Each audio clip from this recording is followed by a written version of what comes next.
전국에 계신 680만 자영업자 사장님들, 오늘 하루도 수고 많으셨습니다. 저는 지금 여수로 출장을 왔습니다. 출장 와서 이 호텔방에서 갑자기 뭔가 불현듯 알려드리고 싶은 게 있어가지고 이렇게 영상을 찍게 됐습니다. 오늘 드리고 싶은 말씀은요, 예를 들어 음식점을 하는데 나와 비슷한 업종을 영위하고 있는 옆 가게, 옆 음식점은 도대체 세금 얼마나 낼까? 이런 거 궁금하신 적 있지 않으세요? 나와 동일한 업종을 영위하고 있는 분들이 과연 세금을 얼마나 내고 있을까? 그런 얘기를 한번 말씀드리도록 하고요. 세금을 어느 정도 내야 적정하게 내는 거냐 판단할 때도 고려해 봐야 될 몇 가지가 있거든요. 오늘은 그 얘기를 좀 말씀드리도록 하겠습니다. 궁금하신 분들은 끝까지 봐주시고, 구독과 좋아요는 무료인 거 아시죠?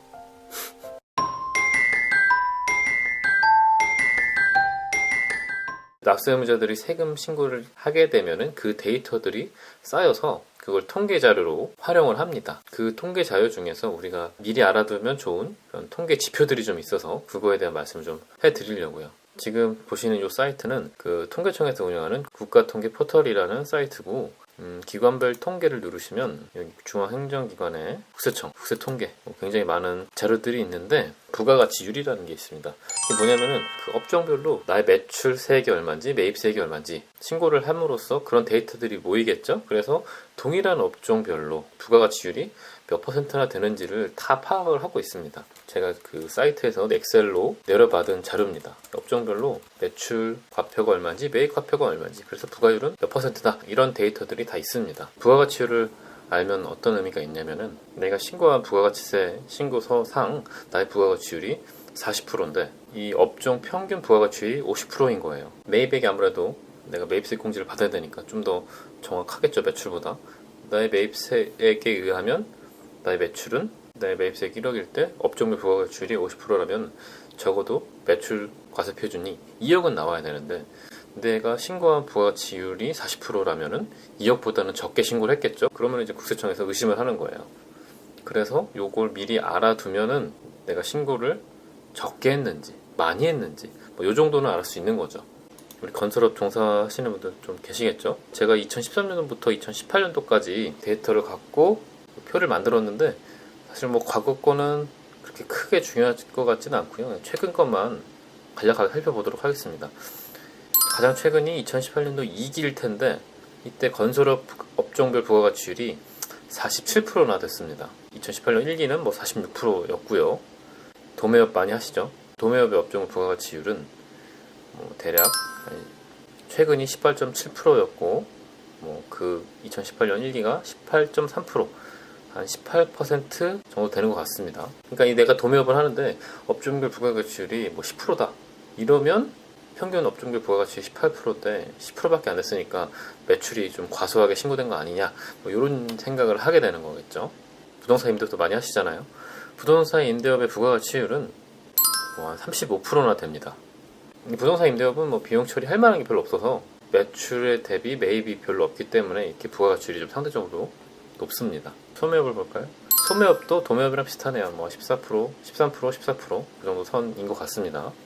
또 숙박업도 좀 많이 하고 계신데 숙박업은 부가가치율이 최근이 33%나 됩니다. 꽤 높네요. 부가가치율이 올라가고 있는 상황이죠. 그만큼 우리나라가 이 부가가치세만큼은 뭐 누락할 만한 게 없습니다. 다 거래 상대방이 있고 내가 매출하면 상대방은 매입이고 반대로 내가 매입이면 상대방은 매출이기 때문에 이 거래가 대부분 다 파악이 돼요. 다 전산화되어 있고 그 소득 포착률이 굉장히 높습니다.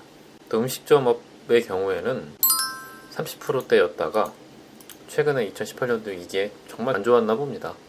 부가가치율이 23%로 떨어졌습니다. 우리 경기를 또 좀 반영하는 그런 통계 지표일 수도 있죠. 제조업도 40% 정도 되는 것 같습니다. 업종의 부가가치율이. 이번에는 이제 종합소득세 관점에서 한번 말씀드릴게요. 비슷하게 이 종합소득세는 이렇게 생각하시면 될 것 같아요. 국세통계 자료에 있는 데이터고요. 사업소득에 한정해서 나의 매출, 수익금액이 있죠.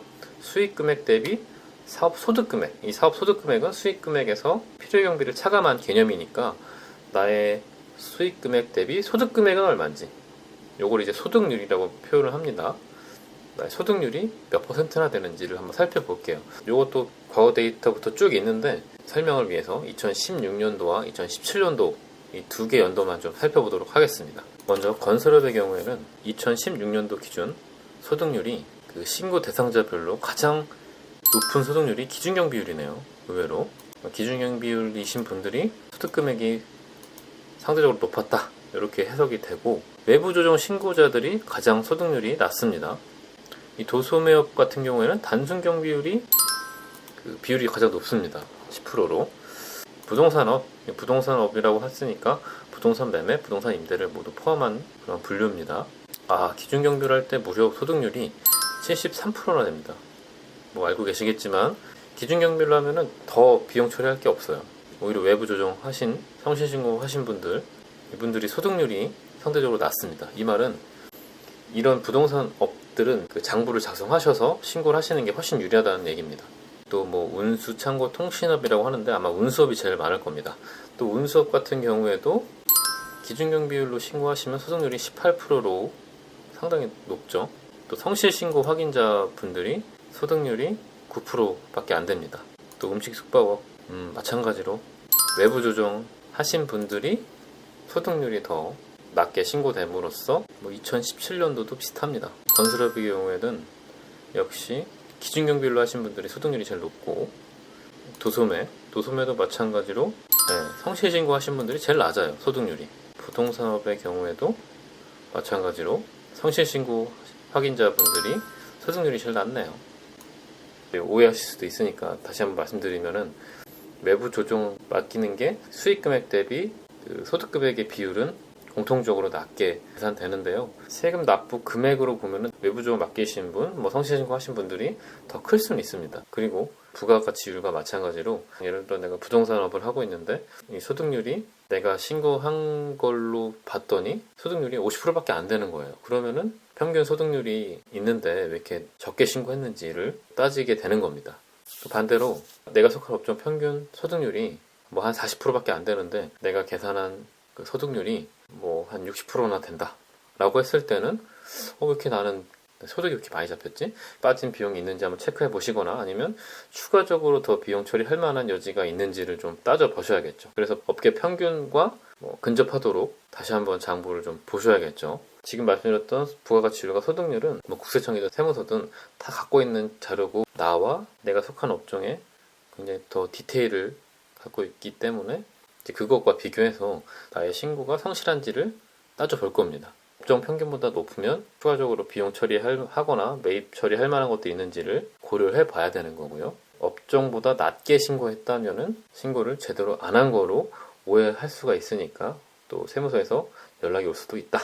또 이런 기준점을 삼을 수 있는 지표들입니다. 오늘 영상은 여기까지고요. 더 궁금하신 사항 있으면 댓글 남겨주시고요. 저는 또 다음 영상에서 뵙도록 하겠습니다.